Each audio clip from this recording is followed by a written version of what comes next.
jërëjëf jëf mbokki internet yi Buzz Total TV kooke di président Ousmane Sonko saa su ne rek ñuy nemmeeku ay jafe-jafeem nemmeeku rek ay gàllankooram yu bëree bëri yoo xamante ne si na askan wi ñu si bëree bëri jàpp na rek dañuy salfaañe ak yelleefu kooke di président Ousmane Sonko di ko jaay doole ju mat sëkk rek loolu la askan wi ñu si bëree bëri nemmeeku moom kooke di président Ousmane Sonko ba tax na rek jamono ji mu amee tolof ba tax na rek mu nekk si prison bi te wax na rek élection yu ñu dëgmal li si te ñu àgg si bëriwul nag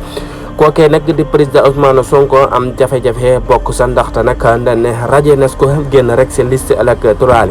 yi loolu nag moo indi woon fii coow lu rëy ba nu dem nag atte ji leen foofee nag si Ziguinchor sa Saba si Faye fala atte ba amee woon ba tax na rek moom it mu atte woon jox dëgg rek kii nga xam ne moom moo di président Ousmane Sonko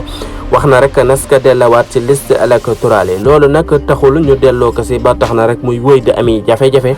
ndaxte nag musta sax récupéré li nga xamante ne moo di fiche de parrainage am ba tax ay jafe-jafe di wëy di gàllu rek si kaw ndoddal kii di président Ousmane Sonko pour rek mu nekk candidat ñii di waa Pastef te ndaw yi bëri am yaakaar si moom ba tey rek question bi ndax dina bokk si élection yi wala di si bokk.